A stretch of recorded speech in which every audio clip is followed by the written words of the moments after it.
Shemot, segundo livro da Bíblia, no capítulo de número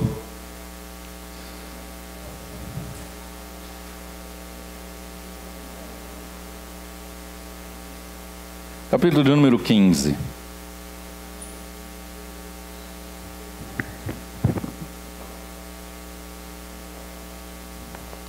Capítulo 15 do livro do Êxodo. Diga, livro da trajetória de um povo de sucesso. Capítulo 15, verso de número 6.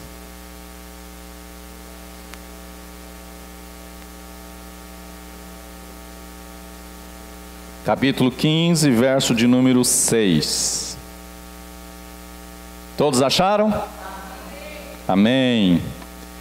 Diz assim: então disse Moisés e Arão aos filhos de Israel: à tarde sabereis que o Senhor é quem vos tirou da terra do Egito. Eu disse 15, mas é 16. É 16, 6. 16. 6. Desculpe-me, perdoe-me. Repetindo, 16, 6. Então disse Moisés e Arão aos filhos de Israel: à tarde sabereis que o Senhor é quem vos tirou da terra do Egito.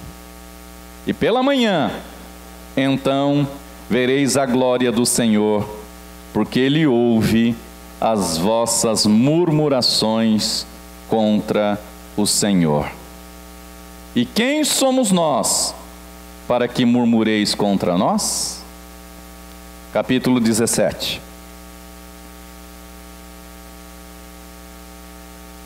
E toda a congregação dos filhos de Israel partiu do deserto de Sim, segundo a sua jornada, conforme a ordem do Senhor, e acampou em Refidim. E não havia água para o povo beber. Por isso o povo contendeu com Moisés e disse: dá-nos água para bebermos. E Moisés lhes disse: por que contendeis comigo? Por que tentais o Senhor? O povo estava sedento por água, e o povo murmurou contra Moisés e disse: por que nos trouxe do Egito para nos matares de sede, a nós e a nossos filhos e a nosso gado? E Moisés clamou ao Senhor, dizendo: o que farei com este povo? Então, estão quase prontos para me apedrejar. E o Senhor disse a Moisés: vai adiante do povo, e toma contigo os anciãos de Israel, e a tua vara, com a qual feriste o rio. Toma na tua mão e vai. Eis que estarei em pé diante de ti sobre a rocha de Horebe, e tu ferirás a rocha, e dela sairá água, para que o povo possa beber. E Moisés fez assim à vista dos anciãos de Israel. E chamou o nome do lugar Massá e Meribá, porque contenderam os filhos de Israel, e porque tentaram ao Senhor, dizendo: está o Senhor entre nós ou não? Digam misericórdia. Dois textos que me veio hoje ao coração, pensando exatamente na questão que há algum tempo tem incomodado muito o meu coração. O que é? São aqueles que são livres, que foram libertos da escravidão, porém, o seu interior, a sua mente, o seu coração, ainda não foi liberto. É possível que nós já tenhamos sido libertos pelo Senhor, é possível que o Senhor já nos tenha libertado, mas nós ainda não enxerguemos essa libertação, e ainda não conseguimos caminhar com esse espírito de quem é livre. Porque um povo que nasceu embaixo do jugo, um povo que nasceu embaixo da escravidão, eles eram escravos do Egito, simplesmente trabalhadores braçais para o Egito, para Faraó e o povo do Egito. E depois de liberto, por mais que livre estivessem, a mente ainda não tinha sido transformada. Paulo, quando ele escreve, a gente fala Paulo, né? Mas quando o escritor aos Hebreus diz que nós temos que passar pela renovação da nossa mente, quando a palavra de Deus fala sobre passar pela renovação da mente, a palavra de Deus está tratando conosco a semelhança do que Deus esperou do povo no Egito. Quando Deus nos tira do Egito, e talvez você nunca se sinta tirado do Egito, porque talvez nasceu em berço evangélico, mas todos nós, mesmo os nascidos em berço evangélicos, somos como os que são tirados do Egito. O privilégio de ter nascido em berço evangélico já te faz uma pessoa que não teve uma vida presa em cativeiro como foi no Egito. Então já é motivo de dar graças a Deus.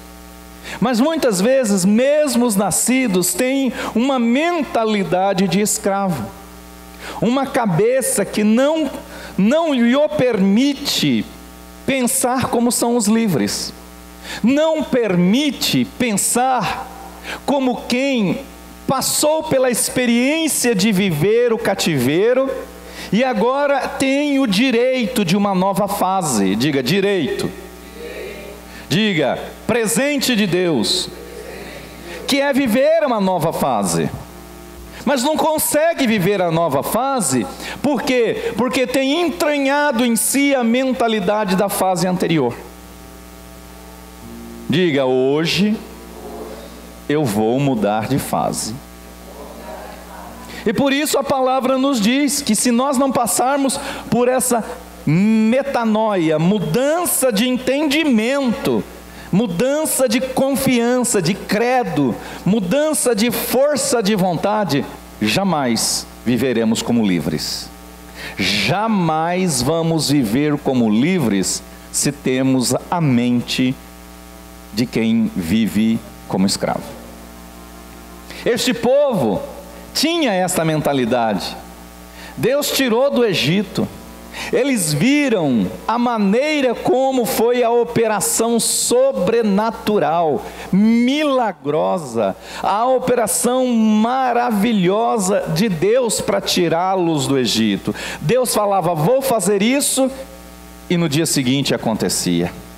Deus dizia, Moisés, fala para o povo que amanhã vai ter tal praga. No dia seguinte a praga acontecia. Deus tira depois das 10 pragas esse povo.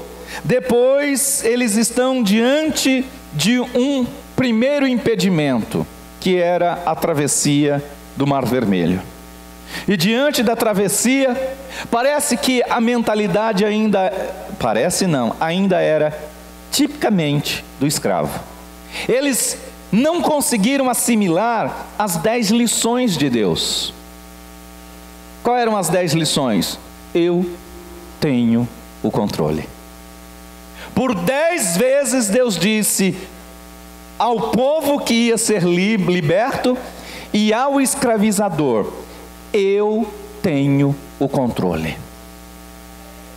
Querido, não importa quantas dificuldades estão te amarrando, quantos impedimentos estão nos amarrando, há um decreto de Deus, eu tenho o controle. Agora muitos de nós já fomos libertos e estamos abraçados com o escravizador. Esse povo foi liberto, mas não conseguia ter mente de livre, tinha mente de escravo. E eu quero falar com vocês hoje aqui sobre 10 características do livre escravo ou do escravo livre. Primeiro, é o que nós chamamos de reclamação. Por vezes o povo reclamou. O povo reclamou no Egito, porque era escravo, e Deus diz assim: ouvi o clamor, clamor, diga clamor. Depois o povo sai, está diante do mar, e fica todo mundo tentando Moisés, e Deus diz: Moisés, por que você clama a mim? Clamar, diga clamar. Diga o povo para marchar. Diga ao povo que eles já foram livres. O que está diante dos olhos é material, e esse material é engano para impedir que vocês vão para onde eu já determinei. Então o que está aí pode estar, é natural, é verdadeiro, mas é verdadeiro no mundo natural. Quem governa este mundo é o reino espiritual, o reino de Deus. Ele diz: Moisés, toca o rio, o mar. Ele se abriu, o povo passou. Tomou Miriam os tamborins, dançou, Arão, todo mundo fez festa, começam a caminhar, e primeira, segunda, terceira, quarta, diga, clamor. Eles reclamaram, clamaram de novo. E começou a clamar, por quê? Porque queria, diga, comida. Então eles querem ser libertos, Deus livra. Eles querem portas abertas, Deus abre portas. Eles querem comida, Deus manda comida. Aí vem mais uma dificuldade, diga, qual é? Água. Tudo isso são bens necessários, vamos dizer, são dons necessários da parte de Deus? Sim, mas é uma sequência de gente que reclama, que clama de novo. Reclamação é clamar de novo por uma ação que você mesmo não teve. Diga, reclamação. Reclamação é clamar novamente uma ação que você mesmo, que eu mesmo não tive. Deus diz: não clame, haja. Deus diz: não é clamor, é ação. Diga, não é clamor, é ação. E essa falta de ação, mas o clamor por uma ação que o povo mesmo não tinha, Deus diz: esse povo está me tentando. Esse povo está me provocando, este povo está me desafiando, este povo está me perturbando, quando não deveria perturbar. Por isso, já deveria estar dando glórias. Por quê? Porque eu sou o Deus que vai adiante de vós. Deus diz: eu serei o Deus que vai adiante de vós, e vos levarei para a terra do cananeu. E aí, por que a gente está clamando se tem a promessa? Não é a oração do qual eu estou dizendo, eu estou falando da reclamação. Reclamar uma ação que deveria ser minha. Sabe, reclamação não combina com sucesso. Diga, reclamação não combina com vitória. A reclamação, gente, é uma praga dos infernos. E vou te dizer uma coisa: é uma praga que vicia. Quem está ouvindo? Diga misericórdia. A reclamação é uma praga que vicia. A pessoa acostuma a viver clamando e reclamando de uma ação que ele mesmo não teve. Não era para esse povo estar reclamando a Moisés, não era para esse povo estar reclamando a Arão, era para esse povo já estar adorando e dizer: obrigado, Senhor, porque eu não vi a água ainda, mas sei que ela já está aqui. Sabe por que nós somos tão são vítimas de fracassos porque somos viciados na reclamação. Diga: primeiro, eu não vou reclamar mais. Diga: primeiro, eu não vou reclamar mais, eu vou agir. E a ação é: diga ao povo que avance. Tem muita gente que não avança, não vai, está amarrado. Por quê? Porque está preso por um espírito escravizador. Então não tem coragem para nada, não tem disposição para nada, não tem atitude para nada. Diga: atitude vem de ação. Segundo, diga: administração do tempo. Primeiro, reclamação. Segundo, administração do tempo. Queridos, todo ser humano tem o mesmo tempo. Todos. O pastor Silas tem 24 horas no dia. Eu tenho igualzinho o dele. O Alex tem 24 horas no dia. Eu tenho igualzinho o dele. Como nós aproveitamos o tempo, isso é responsabilidade minha e sua. Sabe por que tem gente que reclama? Porque não tem atitude para administrar o próprio tempo. Tem tempo para tudo. Nós já falamos aqui outro dia sobre, quem lembra do demônio do sofá? Lembra, Thaís? Só você? Acho que ninguém mais. Vou perguntar de novo: quem se lembra do demônio do sofá? Tá aí, ó. Tem demônio do sofá, tem demônio no computador, tem em todo lugar. Esses demônios são hipermente carinhosos. São mais do que os Teletubbies, é isso que chamava? Os ursinhos carinhosos. Eles abraçam a pessoa, acariciam, e a pessoa fica lá de cafuné com esses demônios. E não aproveita o tempo. Não aproveita o tempo para pensar, para raciocinar. Não aproveita o tempo para trabalhar a sua própria mente. Diga: aproveitar o tempo para autodisciplinar a mim mesmo. É redundante. Autodisciplina é a disciplina para si mesmo. Disciplina. Quem não tem disciplina é uma vida sem governo. Quem entendeu, diga misericórdia.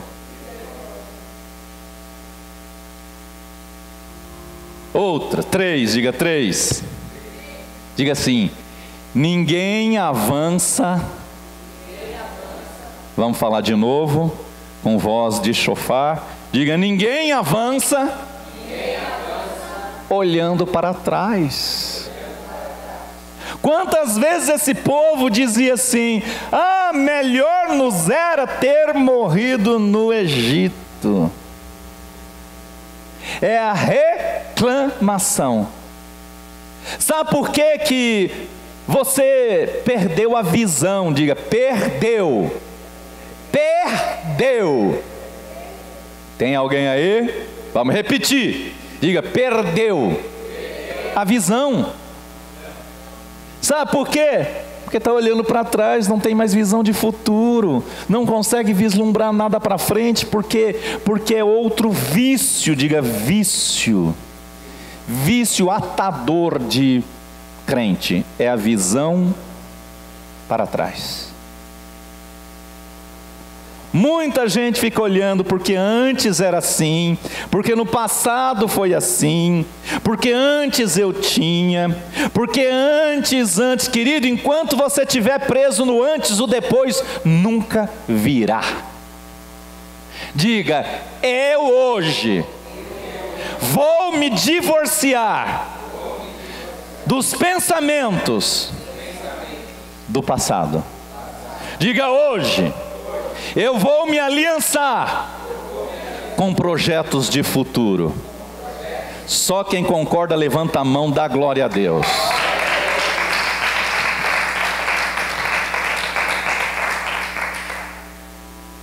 O passado só faz a gente ficar preso no que não deu certo. A maior parte, 99,999% das pessoas, elas não olham para o passado para corrigir erros. Elas olham no passado para se prenderem ao erro. Satanás, ele é ardiloso, e quando a pessoa olha para o passado, ele põe uma cadeia que a pessoa não consegue mais virar o rosto. Ele está sempre olhando para o passado, preso ao passado, sem conseguir olhar para frente. Diga: primeiro, reclamação. Diga: segundo, tempo, administração do tempo. Terceiro, olhar para frente. Ninguém vai para frente, ninguém tem sucesso para o futuro olhando para trás. Você está entendendo? Diga amém. Se cremos que o futuro está determinado, negamos a fé de que Deus pode mudar tudo. Sabe, tem gente que o futuro para ele já está determinado. Tem gente que acredita que o futuro está determinado. Essa é uma mentalidade que se infiltrou no mundo cristão. As pessoas, mesmo nós que dizemos que somos da teologia arminiana e não calvinista, somos de um pensamento de um filósofo chamado Augusto Comte, que fala sobre o determinismo cientificista. Ele, o filósofo, que diz que as coisas já têm um resultado lá no futuro pré-determinado. Se tudo está determinado, eu não preciso mais fazer nada. Eu simplesmente vou cantar o hino do Zeca Pagodinho, deixa a vida me levar, a vida leva eu. Mas a Bíblia nos mostra que o futuro está nas mãos de Deus para ser alterado de acordo com os que agem pela fé. O futuro está nas mãos de Deus para ser reescrito, para ser escrito, para ser moldado pelas mãos de Deus.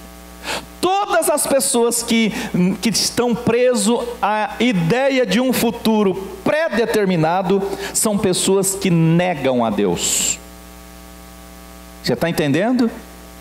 Porque você está dizendo que Deus não pode fazer nada do que eu peço. Então ele mentiu quando disse: batei e a porta se abre. Ele mentiu quando ele disse: de tudo que pedires em meu nome eu vos atenderei. Então Deus negou a si mesmo. Quem está entendendo?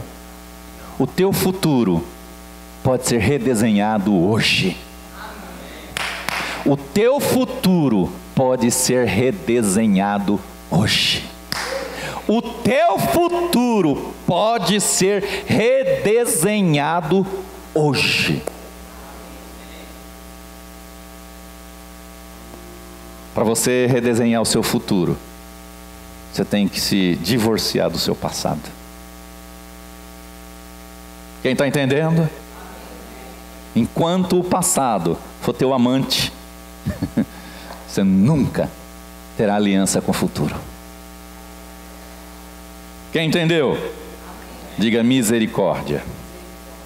Outra coisa que é impeditivo, paralisador, diga medo. Sabe o que é medo?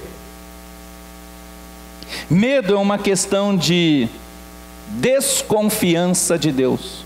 O medo é uma atitude de descrente. Tem gente que vive cantando aquele hino que diz assim: o que será amanhã? Responda quem puder. Sabe, todas as pessoas que têm medo do futuro é porque não tem consciência renovada de que o teu futuro, o meu futuro está garantido nas mãos do Senhor. E que ele é redesenhado, reorganizado de acordo com as minhas atitudes com Deus hoje. Diga: minha atitude de hoje determina meu futuro.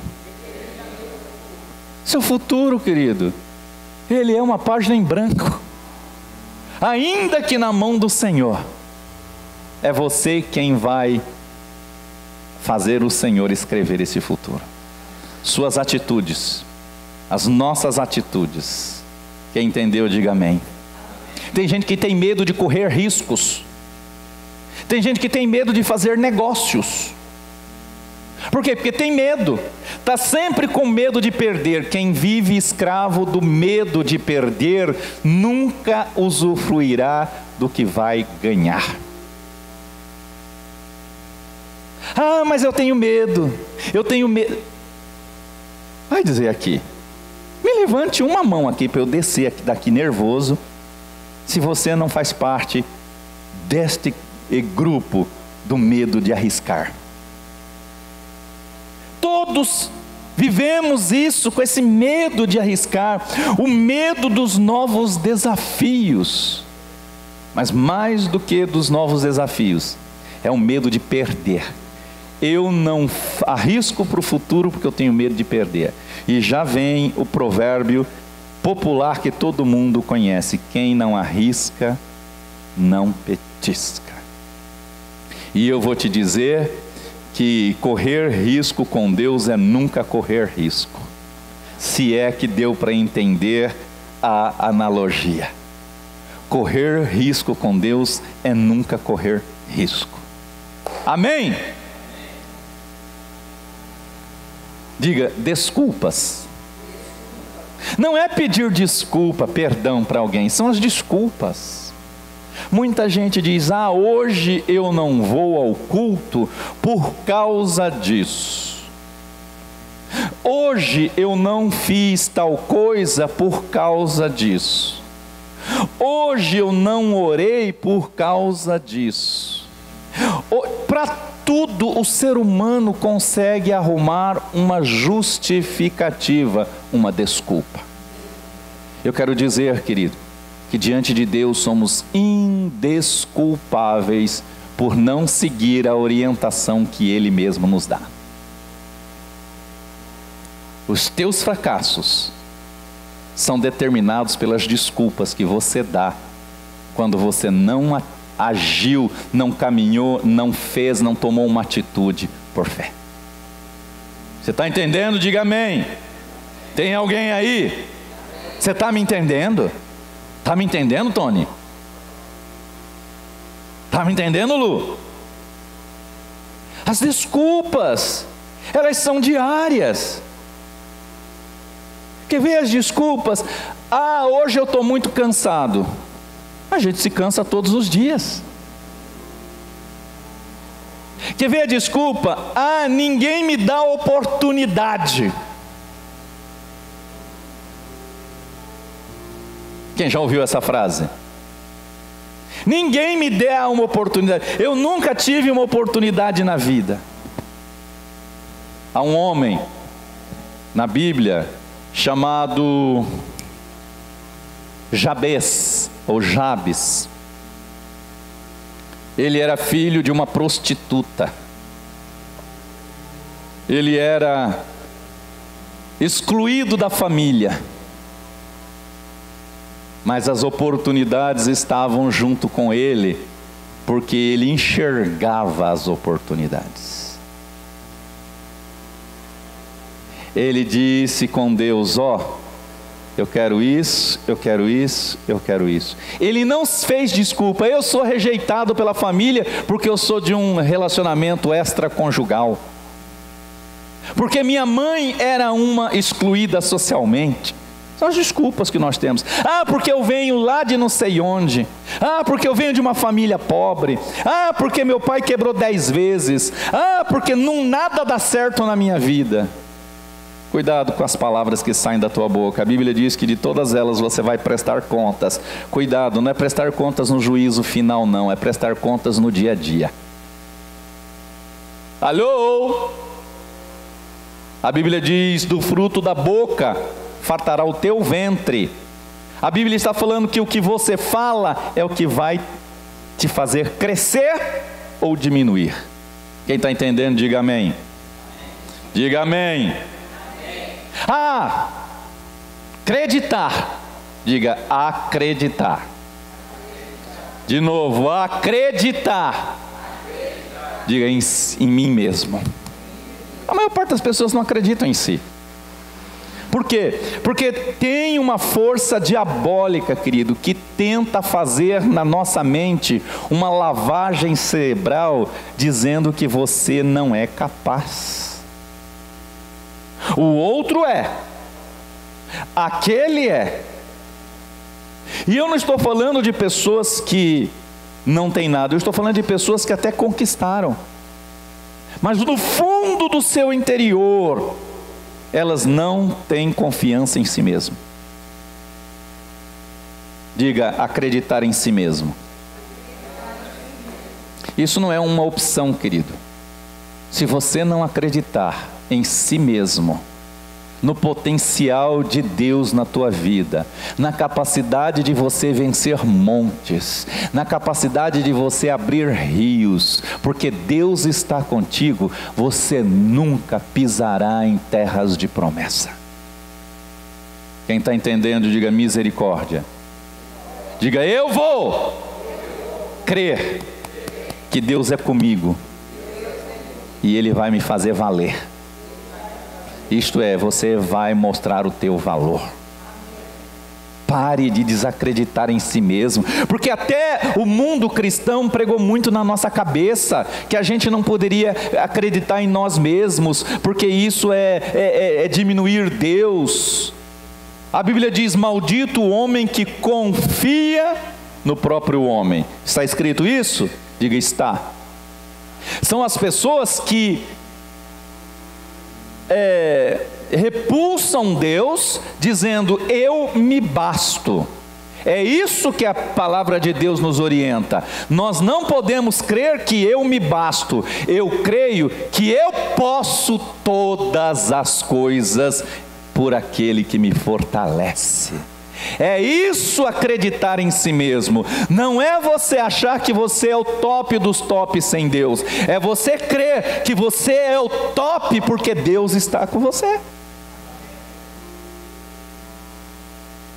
Diga: 7. Enquanto você não se revoltar, enquanto você não virar a mesa, enquanto você não chutar tudo, você vai continuar amarrado. Vencedor é um ex-perdedor que se revoltou contra os processos de perdas. Vamos lá, diga: vencedor. É um ex-perdedor que se revoltou contra os processos de perda. Às vezes a gente está vivendo um processo de perda e assimilando tudo isso, e achando que isso é uma consequência natural. Gente, isso é consequência diabólica, porque a minha Bíblia diz que em todas as coisas eu sou mais do que vencedor. Ai, pastor, você fala assim, mas como que você reage quando está perdendo? Quando eu me reajo quando eu estou perdendo, eu reconheço que estou perdendo, mas eu não aceito a perda. Eu reconheço que eu posso perder, mas eu não vou viver as perdas. Eu reconheço que a situação pode não estar boa, mas eu não vou ficar escravo dela. Eu não vou ficar me deprimindo por causa dela. A coisa está ruim, a pessoa se deprime toda, e ela se entrega ao mar das depressões, mergulha no mar das depressões e fica se lamuriando, se derretendo, reclamando e reclamando, igual esse povo reclamão. Não, a perda, ela pode bater a minha porta. Ei, mas eu vou fechar a porta para ela e só vou abrir quando vier as vitórias. Diga: o vencedor é o ex-perdedor revoltado. Se revolte. Não aceito essa situação. E não é uma questão de você pronunciar isso. É uma coisa interior. Porque tem muita gente que passa por pregações como essa e ela declara: eu sou revoltado, vai orar e diz: Senhor, eu me revolto contra essa situação. Ela diz de boca, mas não tem no seu íntimo nenhuma revolta. Ela tem aceitação, ela tem condição, ela se condicionou àquilo. Quem está entendendo, diga misericórdia.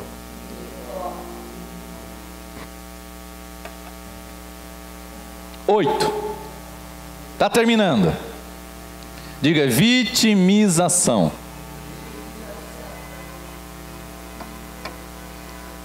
A maior parte das pessoas são auto-vitimizadoras. Se acham coitadas, se acham vítimas das circunstâncias que vivem. Você não é vítima, você é o causador das circunstâncias que você vive.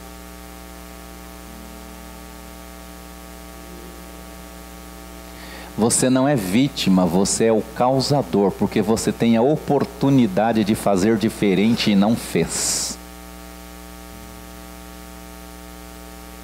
Você está entendendo isso?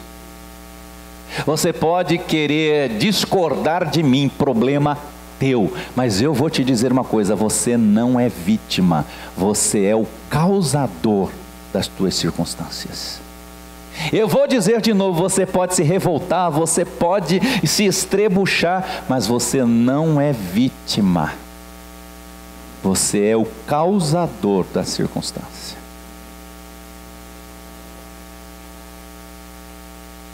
Quer um exemplo? Jó era vítima do que aconteceu? Não, ele foi o causador. Por quê? Porque todas as vitórias dele causou para Satanás uma revolta, uma indignação, uma inveja. Satanás veio diante de Deus e disse: deixa eu cirandar na vida. Jó foi o causador da situação. Tudo na tua vida, querido, você é o causador. Bom ou ruim, você é o causador. Você está entendendo? Ah, porque você não é vítima de nada. Está entendendo? 9, penúltimo. A lei do dar para receber. Diga: a lei do dar para receber. Você sabe por que muita gente reclama: ninguém faz nada por mim? Vasculhe essa vida. Tem gente que diz assim: mas eu já fiz tanto por outras pessoas e hoje ninguém faz nada por mim. Acontece que você está sendo vítima, vitimização. Isso é autocomiseração, é reclamar. Querido, Deus não tarda nem falta. O que não aconteceu ainda é porque você não foi o causador ainda. Tem uma mulher que saiu depois de 12 anos de um vale e foi até Jesus e tocou na orla do vestido e causou a mudança da história dela. Sabe, querido, voltei à vitimização porque tem muita gente que não recebe porque não dá. Por quê?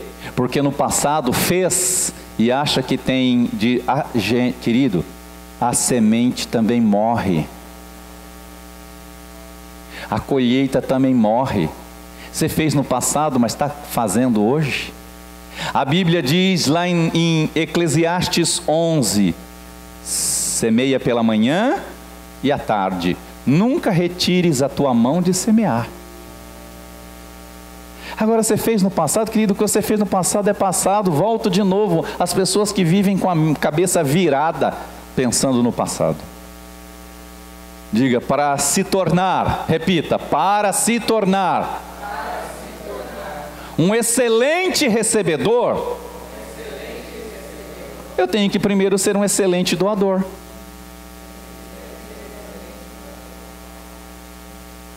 Muita gente espera muito de Deus, mas é incapaz de oferecer muito a Deus. E eu não estou falando de dinheiro, tá, pessoal? Quem está entendendo? Quer Deus em todo tempo. Quer Deus que resolva todas as causas tuas, mas você não resolve a causa de Deus. E agora vem a chibata. Eu vou perguntar. Uma das coisas que Deus pediu para nós fazermos é: ide e fazei discípulos. Ide e fazei. Ide e fazei. Ide e fazei. Tem gente que nunca fez isso e vive reclamando, cobrando de Deus o que Ele não fez. Diga: a lei da semeadura é que determina a colheita. Enquanto você não entender isso, querido, você vai ficar essa pessoa transtornada com Deus. Essa pessoa que está sempre sem entender por que as coisas de Deus não estão acontecendo na minha vida. Ah, mas não está acontecendo, lógico, faz acontecer. Eu já disse antes, as tuas atitudes vão determinar o que você vai receber ali na frente. Se eu perguntar aqui quantas almas você ganhou no ano de 2018, eu vou perguntar em 2017, em 2017. Tem gente que faz décadas que não fez um discípulo para Cristo. E depois quer reclamar de Deus quando não recebe. Querido, não é porque Deus fica zangado. Tem gente que pensa assim: porque eu não fiz o que Deus pediu, Deus ficou bravo comigo e não me deu o que eu pedi para Ele. Quem já pensou assim? Engano de Satanás. Você não recebeu porque é preciso lançar uma semente para se ter uma colheita. Você sabe por quê que existe tantos milhões de crentes no mundo? Porque Deus lançou uma semente na terra. Você sabe por que existe a nação de Israel, a nação sacerdotal de Deus? Por quê? Porque Abraão lançou uma semente, Isaac, deu para Deus. Não é porque Deus está com raiva de você, não é porque Deus virou as costas, eu estou de bico com você. Isso é uma mentalidade satânica, humanista satanizada. O que Deus não está fazendo é porque não existe legalidade, princípios legais. A Bíblia já determinou o princípio legal: é dando que se recebe. É dando que se recebe.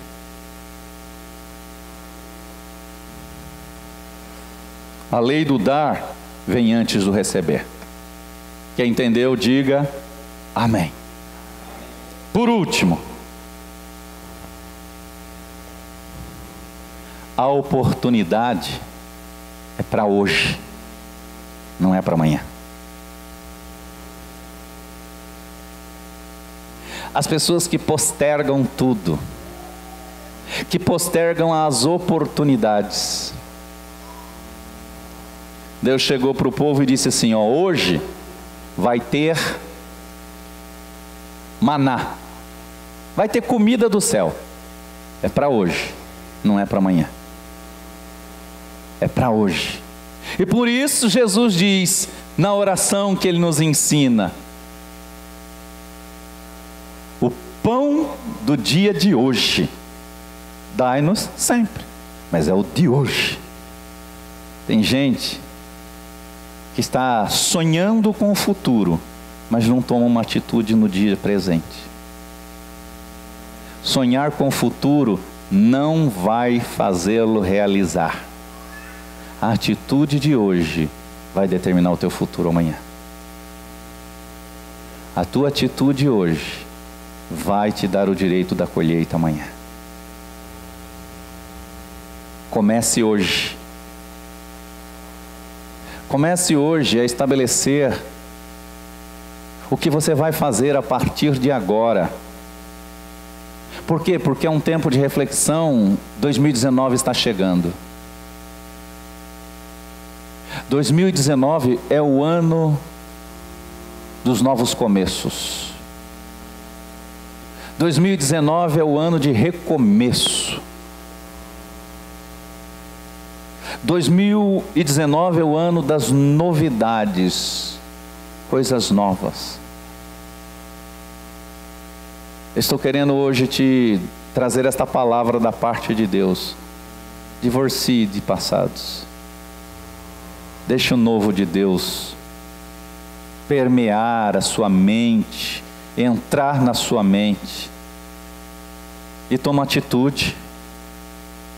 Hoje eu estou de bem com Deus, amanhã eu estou de mal com Deus. Hoje eu estou com vontade de prestar um culto, amanhã eu não estou, eu não vou, eu não faço, eu não tenho, eu não quero. Tu és governo sobre a sua própria vida e depois reclama quando Deus não age. Deus age na vida de quem Ele governa, não de quem não o permite governar. Não, o Senhor pode fazer isso, mas isso não, isso sim, isso não. Deus não é teu escravozinho. Ou Ele reina, ou Ele não vai fazer só o que você quer. Alô, baby? Deus não é o teu serviçal. A maior parte das pessoas tem um Deus serviçal, que vive: Senhor, me faz isso, por que o Senhor não fez aquilo, por que o Senhor existisse, aquilo teria acontecido. Mas tudo, nós já falamos hoje, tudo é uma reação da tua ação. Alô? Para com esse negocinho, porque Deus não fez, porque Deus não fez, porque... Comece a fazer, e Deus vai mostrar quem Ele é. Ele disse para este povo: ó, hoje as coisas vão começar. Hoje as coisas vão começar, mas elas podem parar. Hoje as coisas podem começar na tua vida. Só você pode parar o que Deus vai fazer. 2019 é o ano de coisas novas. 2019 nós teremos aqui 2 cultos principais, quinta e domingo. Serão 2 cultos para as pessoas da igreja estarem todas. E não é só pelo Deus que me dá, é para o Deus que eu vou dar de mim. É o culto em que eu vou trazer pessoas, porque o rebanho vai crescer, porque as ovelhas vão produzir frutos. Quem entendeu, diga amém. Glória a Deus. Aplauda o Senhor. Diga 1. Só ouvi uma voz. Diga 1. Sucesso e reclamação não se combinam. Diga 2. Eu sou administrador do tempo. 3. Diga: ninguém avança olhando para trás. Diga 4. Medo de riscos. Eu não tenho mais. 5. Digo: as desculpas neutralizam as vitórias. Diga 6. Eu vou acreditar mais em mim. Diga: é a minha única opção. 7. Diga: revolta contra as circunstâncias. 8. Diga: Eu não aceito em minha mente ideias de vitimização. Diga, eu vou me tornar mestre em ofertar a Deus tudo que é em mim e tudo que eu tenho. Diga, 10. Estou começando hoje. Em nome de Jesus. Fique de pé. Fique de pé.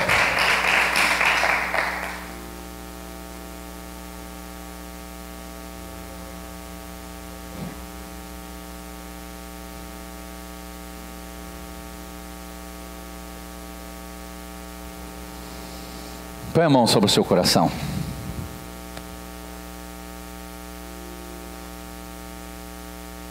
E faça essa oração responsiva ou repetitiva, mas colocando toda a sua mente diante do Senhor, todo o seu coração. Não permita a distração da sua mente. Então feche os seus olhos, preste bem atenção ao que será dito e depois repita com toda a sua alma. Amém? Diga, Senhor meu Deus e Pai provedor. Diga, eu peço perdão por todas as minhas falhas. Diga, por minhas murmurações, por minhas tentações, por minhas reclamações, por minhas faltas de atitudes. Diga, eu começo hoje uma nova vida. Diga, eu estou consagrando a minha própria vida no altar do Senhor. Diga, não sou vítima. Diga, eu sou causador. Diga, eu vou causar nesta terra, em nome do Senhor, os milagres. Diga, eu vou atrair o poder dos milagres na minha vida, na minha casa, na minha empresa, nos meus territórios, em nome de Jesus. Diga, vou administrar o tempo para ter tempo com o Senhor. Diga, com o Senhor não há riscos, então nada temerei, porque eu sei que o Senhor vai me dar vitória. Diga, não serei neutralizado por desculpas e vou acreditar mais que contigo eu posso todas as coisas, que em mim está a força e o poder do Senhor para mudar a história da minha vida e de tantos quanto puder ao meu lado. Diga, porque eu me revolto contra a situação atual, contra a situação de escravidão, contra a situação de vergonha. Diga, tua palavra, Senhor, diz que os meus inimigos serão envergonhados, mas eu não sofrerei vergonha. Diga, isso será a verdade em minha vida a partir de hoje. Diga, eu não sou vítima. Diga, eu não aceito que Satanás coloque em minha mente ideias de vitimização. Diga, porque eu sou liberto no espírito, na alma no corpo, diga em todo o meu ser, em toda a minha mente, eu me revisto do espírito de principado que veio de Jesus para a minha vida, para a minha história. Diga aí, serei doador, serei semeador de mim mesmo e de tudo aquilo que o Senhor me der. Começando hoje, em nome de Jesus. Amém. Amém.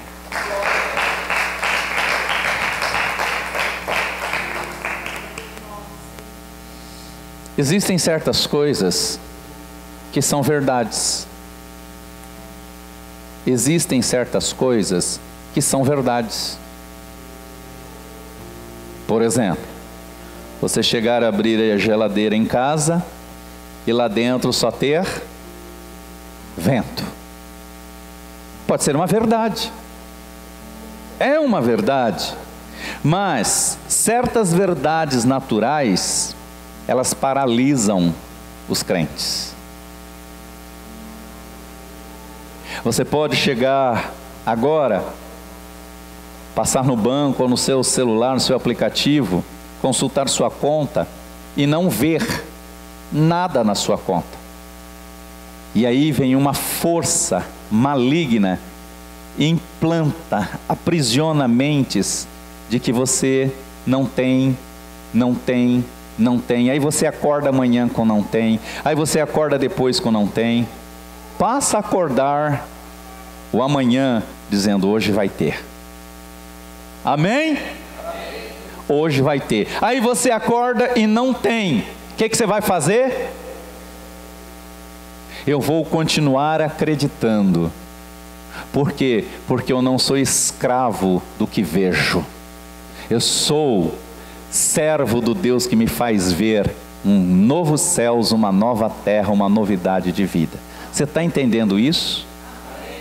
Recuse-se a ser paralisado pelo que você vê, por verdades aparentes. Quem entendeu, diga amém. Só para fechar essa ideia, certo dia, Eliseu estava num lugar com o seu servo Geazi, e Geazi, ao sair para fora da casa, ele viu o exército do inimigo todinho à volta nas montanhas, todos para matar Eliseu e Geazi. Era verdade? Diga, era. Mas acima da verdade dos olhos naturais, existe a verdade do mundo espiritual. Geazi voltou para Eliseu e disse: Senhor, tamo ferrado. Olha os exércitos do inimigo. Diga, era verdade? Era. Mas eu não posso me deixar paralisar por verdades visíveis. Eu devo avançar pelas verdades invisíveis. Aí Eliseu disse: Geazi, vem cá, Geazi. Senhor, esse moço aqui, ele tem uma visão muito pragmática, ele tem uma visão muito humanista. Ele vê, e porque ele vê, ele acredita que o que ele está vendo é a verdade absoluta. Agora, abre os olhinhos desse moço e mostra para ele o que ele não é capaz de ver. E diz que Deus abriu os olhos de Geazi. Não diz que é Geazi, mas eu creio que é Geazi. E ele viu e disse: mais são os que estão conosco do que os que estão contra nós. Você sabe que Satanás, ele é especialista em fazer que nós, porque somos naturais, o homem natural, ele fica preso às coisas naturais. Então ele diz assim: mas é realidade, eu não posso negar a realidade. Quem já ouviu essa frase? Essa realidade aqui não me comove não me constrange, não me aprisiona. Eu sei que tem uma realidade acima dessa. E se eu não estou vendo, não estou desacreditando. Eu posso não ver, mas eu sei que existe uma realidade que mais valiosa e mais poderosa do que a que eu estou vendo. Quem creu nisso, diga amém e glória a Deus.